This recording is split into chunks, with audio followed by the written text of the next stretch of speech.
Welcome to Wild Flow, the podcast with me, Charlotte Pointeau. I'm a menstrual and moon cycle coach here for the awakened woman ready to reclaim her body, menstrual cycles, and feminine power, and to lead and live in flow with nature's wisdom. In this podcast, I'll share how you can live in flow with your menstrual cycle and nature's seasons, heal your relationship with your womb and rites of passages, and embody your wild feminine in life, mothering, and business for maximum abundance, creativity, pleasure, and ease. Are you ready? Let's flow. Hello and welcome to a new episode of Wild Flow with me, Charlotte Pointeau. Thank you for being here with me. I'm so excited to be live and launched, and I hope that you've really enjoyed the first couple of episodes that I've shared with you. So today I really want to talk about why should I care about my period anyway. So this is for anyone who's really wondering what all the fuss about menstrual cycles and periods really is.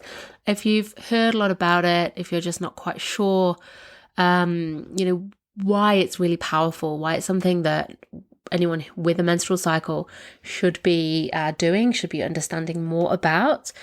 Maybe you are taking hormonal contraceptives and you feel like this doesn't apply to you because you don't have a cycle.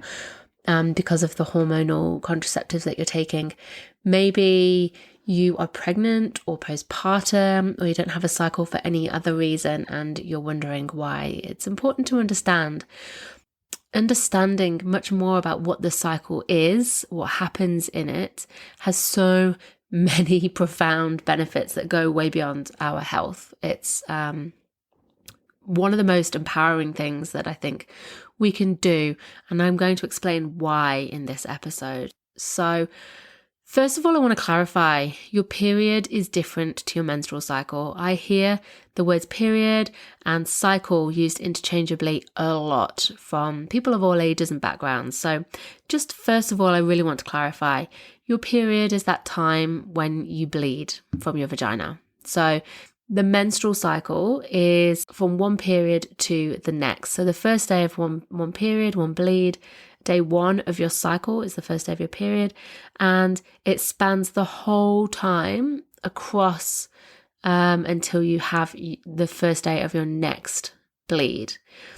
So that might be, on average, it's about 28, 29 days, but it can be anywhere between 21 to 35 days for a healthy, mature, so adult menstrual cycle.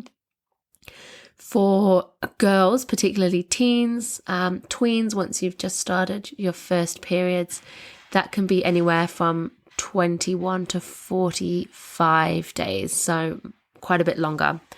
But also, you might have really irregular cycles like I do at the minute. I'm not too far off, 2 years postpartum actually, but I'm breastfeeding and my cycle is very irregular. I'm currently on day, I've just started spotting actually, which is quite interesting, but I'm about 80 days in since the start of my last true full period. So, it can be quite varied. The menstrual cycle has a number of events occurring with it from start to finish. So it starts with your bleed, which is when the womb lining is released and shed, and the tissue from inside the womb, and an egg as well that was not fertilized is released. So that comes out as a bleed, and that might last anywhere from 3 to 5 to 7 days. Each day can be different in terms of flow and, heaviness, and the pattern can be different for everyone. So someone might start with a heavy day, somebody else might start with a light day. So when this ends, we enter what's called the pre-ovulation phase. And this is when the next egg is developing and ripening, ready to be released from the ovary in the middle of the cycle, which is the third stage at ovulation. And ovulation's a supercritical event. It's like actually the peak of the cycle. It's like the most important part of the menstrual cycle. So the egg is released from the ovary, and this happens Not in every cycle, actually. So if you're taking hormonal contraceptives, then they generally suppress ovulation. So there is no ovulation, and you need ovulation to have a true period. That's why a hormonal contraceptive period isn't a true period, because there was no ovulation. But also you can have cycles where you don't ovulate. And that can happen really commonly in your early years, so in your teen years, and then as you approach menopause as well, at the end of your menstrual lifetime. So after you've ovulated, then you reach the premenstrual phase. And this is that classic time of the cycle where we all hear all kinds of nicknames and bad raps about PMS and that time of the month, and hormones and being emotional. And it's that phase from after ovulation until your next bleed. So some people can have a particularly difficult time with this part of the cycle, but other people can really enjoy this time and have a great experience, and struggle in different parts of the cycle. So just really roughly to begin with, that's what the menstrual cycle is. It's got these 4 parts: the menstrual phase when you bleed, the pre-ovulation phase when the egg is ripening, ovulation when the egg is released from the ovary, and then the premenstrual phase. That's after the egg has been released from the ovary. So it's either fertilized by sperm if you're trying to conceive or if you're becoming pregnant, or it actually crumbles and decays if it's not fertilized, and then it's released for the next bleed. So just even having a really basic understanding of that is something that I just find so many people just don't realize. They think of it as just the period and that being it, and then thinking that nothing really is happening or changing from after the period until the next period comes along. Actually, there's so much more that goes on within it, like I just described, but that's even just from one very small point of view. There's also the whole emotional range that you can feel, the energy changes in your body, your creativity changes, your social skills, your desire, your sexual desire, your libido, your want for social intimacy as well, and connection changes. You have what I really like to call like superpowers that really come into their own at different points in the cycle, as well as different challenges. So things that you find hard or struggle with, energies or tasks that just become a lot harder to do at different parts of the cycle as well. So really understanding this for yourself is super, super powerful. But I really want to explain, on an even bigger, wider, broader level, not just for yourself, why we need to care about periods and menstrual cycles. So Jane Hardwicke Collins, who is one of my teachers, she's an incredible woman. If you have not come across Jane Hardwicke Collins, I highly recommend that you go find her on Instagram. She's Jane Hardwicke Collins. She's the founder of the School of Shamanic Womancraft. She is a teacher of the women's mysteries, and she's a teacher on my course that I created and run, the First Moon Circle Facilitator Training, and that's to help women to hold space and run circles and be menstrual educators for girls who are in their teen years who are about to begin their bleed. So Jane says, if you reject the menstrual cycle, you're rejecting your body, and if you reject your body, you're rejecting yourself. Just going to let that one sink in. I'm going to say it again. If you reject the menstrual cycle, you're rejecting your body. And if you reject your body, you're rejecting yourself. And really, if we all reject ourselves, we're rejecting the feminine, the role of women, the value of women, the role of the mother, the carer, the nurturer, as well as our power, our gifts, our worth, all that we are as women, as females. And basically not just females, anyone who isn't white, cisgendered and middle-aged male. the ideal human, as it were. So it's really, really that powerful. So your cycle is the origin of your creative and reproductive power. But how you experience and feel about your menstrual cycle is often determined by how you experienced your very first bleed, your menarche or menarche, the rite of passage that you experienced when you began your first bleed. And you experienced it however you experienced it, whether it was something that was positive or painful or negative, whether it was ignored or celebrated, whether you were aware of it or said anything, kept it to yourself, whatever happened, that was your rite of passage. That's how you experienced it. And that's mostly determined by how your family, friends, and the culture that you live in shapes your experience and teaches you how to feel and how to value your changing body and that transition, that initiation into womanhood. Culturally, we are taught to suppress, be silent, to hide our secret women's business, and to suffer in silence. We're told to figure it out by ourselves. It's just not something that's really in the mainstream. Sure, there are school classes, but usually it's a really awkward experience. I hear so many stories of kids saying they just weren't allowed to ask all the questions that they wanted. The teacher just wanted it over and done with. And on the whole, teachers who are holding these personal education sessions, they're doing it without training, and they're doing it just to the best of their ability. But really, they're doing the best with what they know, and usually, that's so informed by their own experiences. So it's this repeating pattern that happens. It gets passed down.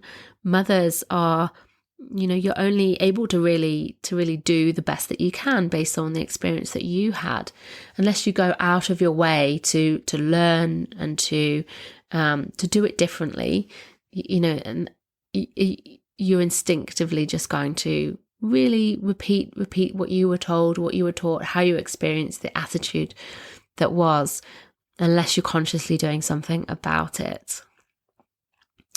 I've heard so many stories from women who shared with me that when they had their first bleed as girls, they were handed, a packet of tampons, and the little teeny tiny instruction booklet that came with that packet, it was their only education. That's all they were told. Their mothers just handed a pack of pads or a packet of tampons to them and told them basically to go and figure it out for themselves. This happens so often across cultures, across countries, across generations as well. It's really sad, but those mums were just doing the best that they could. Mums being too ashamed to open up to their daughters. We've got teasing in the schoolyard, even when, girls are at girls' schools, and everybody's having periods. It's still something that's being shamed so heavily. Boys are shaming and teasing, and it's something that girls just, don't want to hear anybody.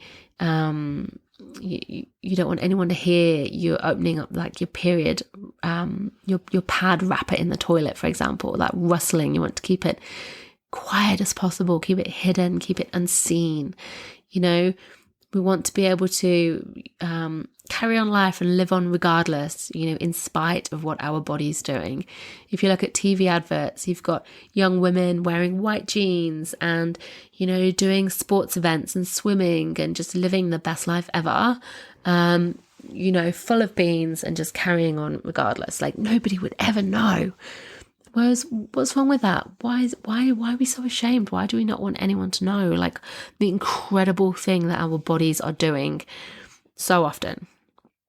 When girls reach puberty, their bodies are changing so much. The shape changes, they grow hips, they grow breasts, they get taller. It's pretty obvious. And people, as well-meaning as they might be, especially family members, start to point and talk amongst themselves, the women gathering going, oh, look at her, she's growing breasts now, her body's changing, has she started her period yet, has she become a woman? And the girls just stood there being spoken about really openly in front of her, not to her, not being asked how she is. It's just this conversation, this finger pointing that goes on around them, and it's making girls feel really ashamed. really exposed and vulnerable and powerless, actually. Like there's nothing that they can do to have any part of that conversation, nowhere to hide. Everyone can see everything for all it is. And it's, no wonder that girls begin their periods and actually want to keep it to themselves, keep it quiet. It's like it can be a way of taking power back, keeping it nice and quiet and keeping it just for themselves. So that's, it can be experienced so differently, but the rites of passage, this initiation into womanhood, we really learn at this time the value and worth that our culture places on being a woman, on a woman's body, on a woman's role. It's a time when really we should be guided and held and supported and encouraged and prepared with so much love and tenderness. And, at that time when we're becoming individuals, we should be being asked, how do we want to be celebrated and supported? What would we like to do? Do we want a bit of fanfare, or do we want it to be super quiet and low key?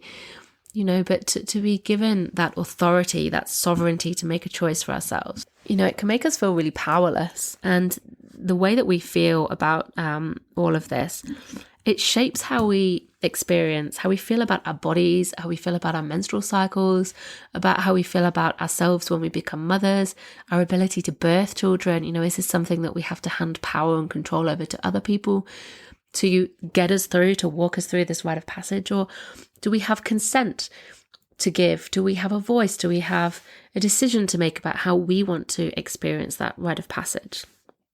It flows on and on throughout our lives. So you can see how powerful it really is to reclaim our menstrual cycles, our bodies, to be, supported, connected with it, its beauty, its magic, but also to be given a sense of knowledge and therefore control and a choice over what we do to look after ourselves. Knowledge is power. We need to know all about this stuff right from an early age, because it really shapes how we then live out our lives. The choices we make, the partners we choose, what we view as our potential, how we feel we are able to step into our power and our gifts, to speak up for ourselves. It's just so powerful. Culture is changing, but more and more of us, we really need to learn to hear this.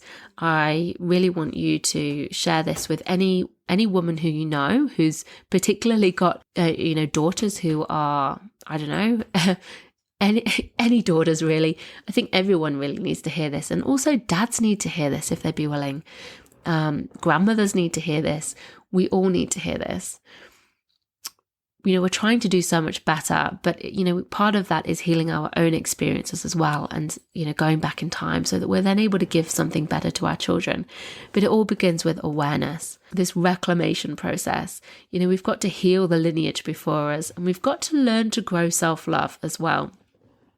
From whatever age you are at now, this is what menstrual cycle awareness gives us. It gives us a very real and embodied, tangible way to learn to love ourselves, our whole selves, all of us, all aspects of ourselves, all of our full range of emotions, our bodies as we change, all aspects of womanhood and the feminine.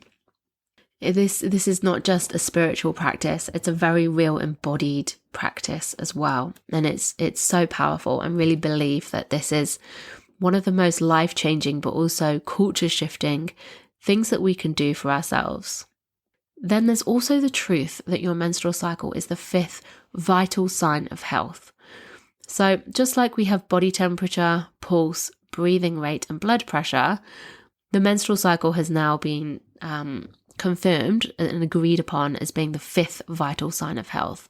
And the colour, the amount of blood, the length of the bleed, and the frequency of the period can really tell you a lot about a person's health. So the ACOG, which is the American College of Gynecologists, which is a pretty big body, has created guidelines for physicians so that they can really bring the menstrual cycle into regular GP checkups. Because asking questions about the menstrual cycle is such a powerful diagnostic of any health problems that girls and women might be experiencing, particularly underlying issues. So issues with the menstrual cycle can highlight that there might be underlying hormone imbalances, thyroid issues, conditions such as polycystic ovary syndrome and endometriosis. Eating disorders can be picked up when periods are irregular or missing. Just for example, so if a doctor can ask questions about how long is your period, when was your last period, what's the gap between your periods, for example, then they can start to get a picture of overall health, and then underneath that start to perhaps look at assessing other factors that can help us to spot underlying health conditions. So it's really powerful. Like if GPs are starting to have this appreciation for it, then it's becoming really, really mainstream.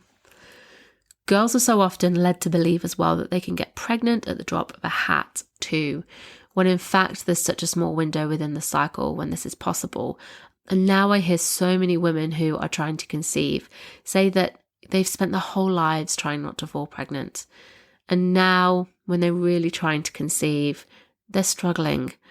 And, that realization can just bring up so much grief. It's really, really sad that we are, taught to fear our fertility. Like we're just so ripe that at the drop of a hat, we can become pregnant. And, the shame that comes with that, how we're taught that, we've got to be so responsible. It's something that can be done to us. And when in reality, that's just not actually the case. If we're really taught and informed, we just have so much more body awareness. We can trust our bodies, that our bodies are not fighting against us. And we can really work to optimize our fertility when we want to become pregnant. And we can also use our menstrual cycles for natural contraception so that we don't have to make choices like going onto the pill in our teenage years before our hormones have really settled down into a pattern. I myself, I went onto the pill when I was 16. And even at 16, I began bleeding when I was almost 12. Even then, my hormone levels and the rhythm, the pattern, the path, the cycle of the hormones that they take each month, it's like a river. My friend describes it, my friend Sharon Woolley, she's a naturopath. She describes it as like these rivers, and these hormones have to carve out these rivers every month. And it takes, 6 to 12 years for these rivers to be fully carved. And during that time, you can have irregular periods, you can have heavy periods. Some people do definitely have health problems, but so many girls are put onto the pill or, other contraceptives at such a young age before their hormones have really settled down, before their cycles have become regular. Yes, they're going to have heavier periods and perhaps some pain as well. I'm not denying that, but if we understood what was happening, we'd just be able to make more informed decisions about how we care for ourselves. Everybody's menstrual cycle is different as well. It's so important to learn to understand your cycle as being, different to your sisters, your mothers, your aunties, your grandmothers. Everybody's cycle is different, and you have to get to learn to know what your cycle is like, what your particular experience is like. So, as I said, somebody might experience their period differently to you. It might be, different in duration. It might be the blood flow might be in a different pattern. Heavier to start with, lighter, for a couple of days and tail off. Somebody might begin light and then get darker, heavier. Pain on different days, different moods. The same can go, across all phases of the cycle. So really getting to understand your own cycle is really important, so that you don't just pick up a textbook and see, what the archetypal menstrual cycle can be like. Because I find that, it's just an average. Not that many people actually fit into that pattern. So, when you understand how you experience something, you can preempt how you can best support yourself and work with your cycle, so that you're either, not completely stunned when you you start feeling like you are really frustrated at a particular time, or you've got all this creative energy, but you're not feeling like you're able to really use it, and that can cause frustration. So that the days when you need to be slower, more inwards, to maybe not have certain things in your calendar. Understanding your cycle just gives you that awareness, that deeper awareness, that self-knowing, and it builds that trust, because instead of looking outwards for people to fix us, to help us, to support us, to give us all the answers are all within the menstrual cycle. We just have to learn to look within, and we can have such a clear understanding of how we work, why we feel the way we do, why we do the things we do. And I really think it's, true. Do you remember that film that came out, I don't know how long ago now, probably, 15 years ago, maybe? There was a film that came out, and it was called What Women Want.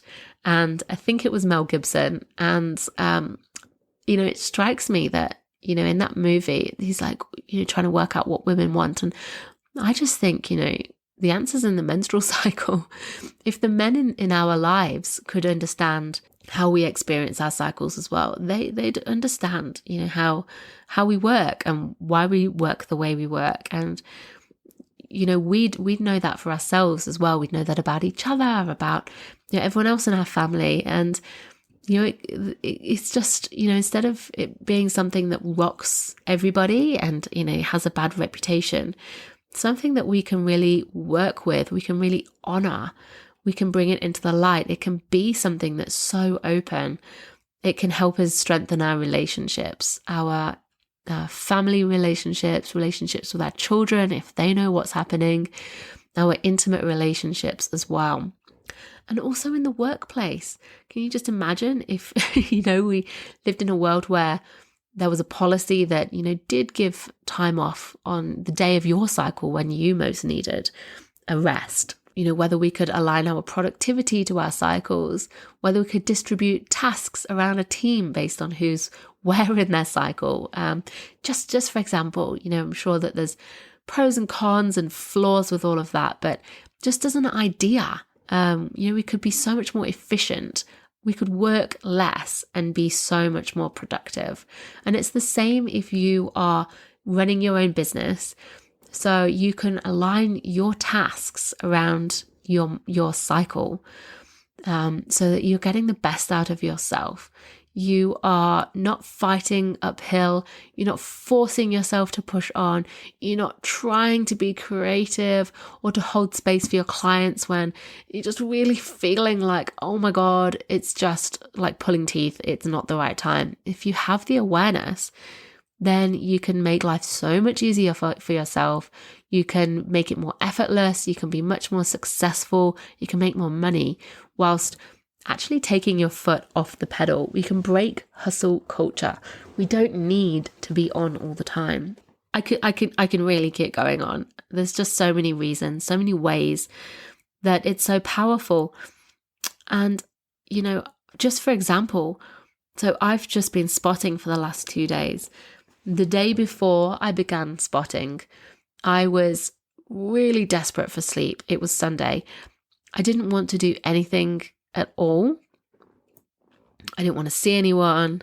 I didn't want to be around my kids even. I was finding it really, really hard. And the more I withdrew, the more they acted up. It's like they knew that I was not present. And what it was the day before my bleed, which it really is, it's called like the void.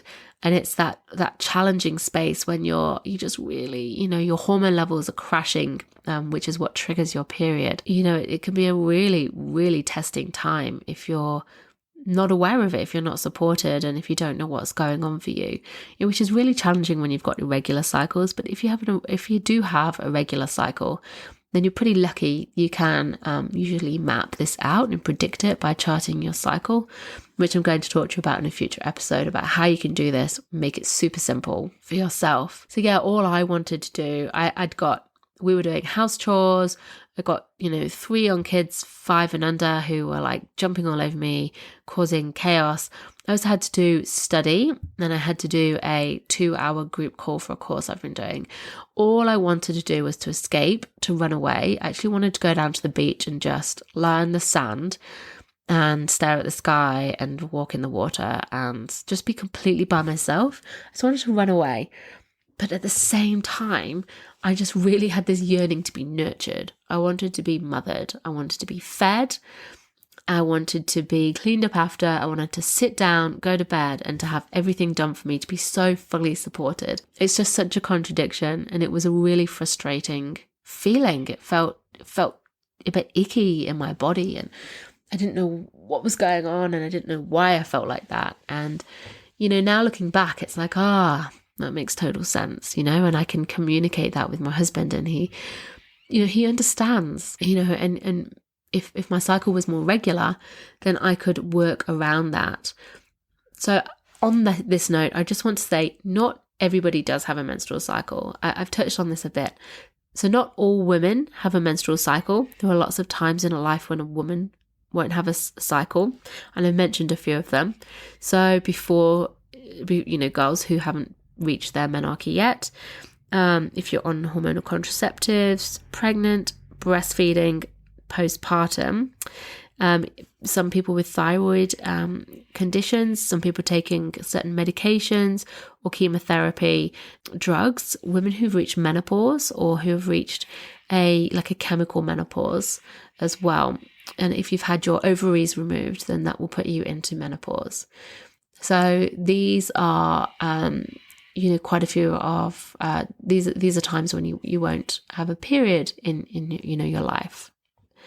But also, not all people who do have a menstrual cycle are female, and this can include transgender men who were born with ovaries but identify as females, and they still have their periods and their menstrual cycles. So I just want to say that. And so understanding this, it's integral to understand, to create a fully inclusive culture, business, and life as well. If we all knew what the menstrual cycle was in its full glory, if we could understand its transformational and creative powers that it brings us each month, we'd feel really differently about our bodies. We'd be done with menstrual shame, and we'd be able to trust our full range of emotions, our bodies, our capacity as women, and we would be supported and valued so much more by the culture that we live in.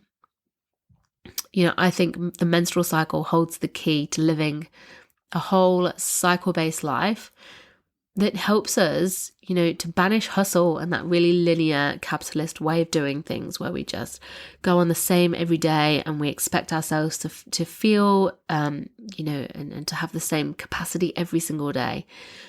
When we do that, we just experience burnout. So the menstrual cycle and nature in itself, all the seasons and cycles mirrored in nature. So even if we don't have a menstrual cycle, we can still honor the cycles around us and use that and live in alignment with those cycles to help us to stop buying into this, hustle culture and stop burning out. We've got the map right inside of our bodies, and it's pretty fucking powerful.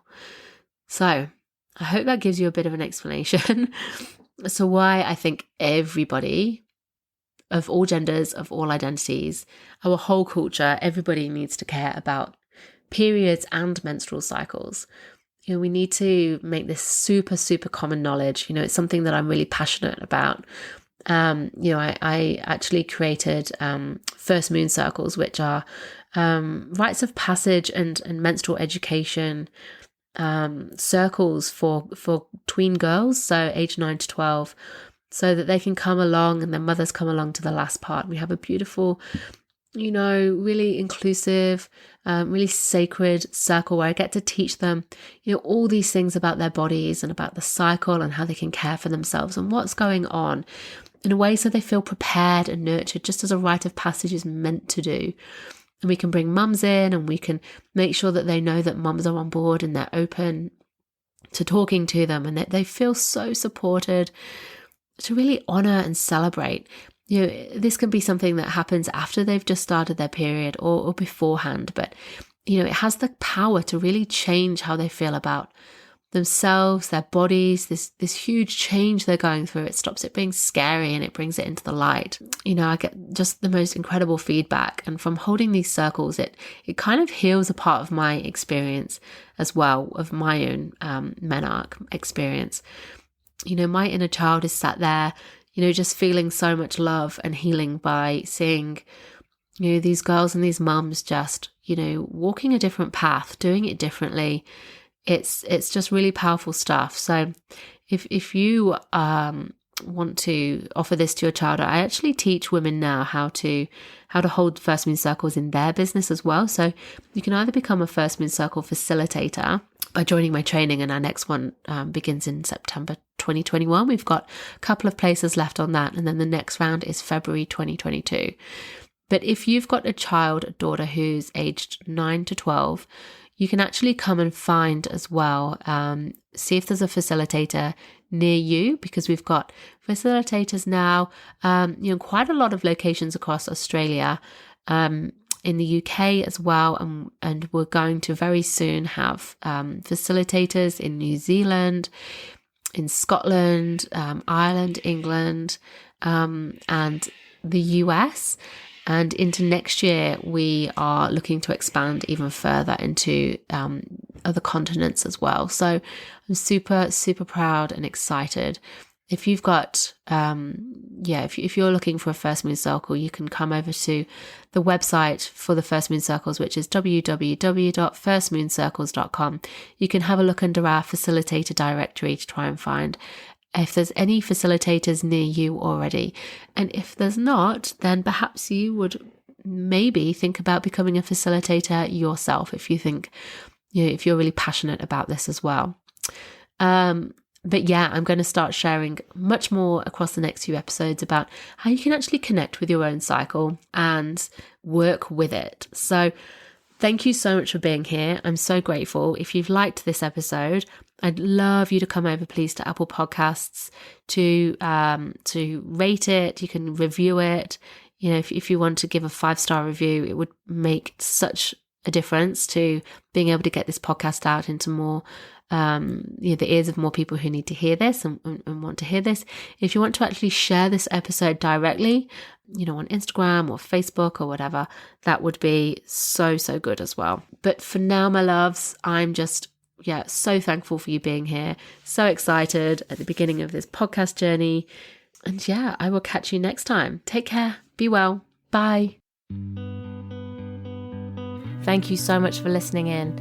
If you're loving this podcast and you'd love to help me spread the wisdom shared, please leave a review or rating, or share this with somebody who you think would love to listen in.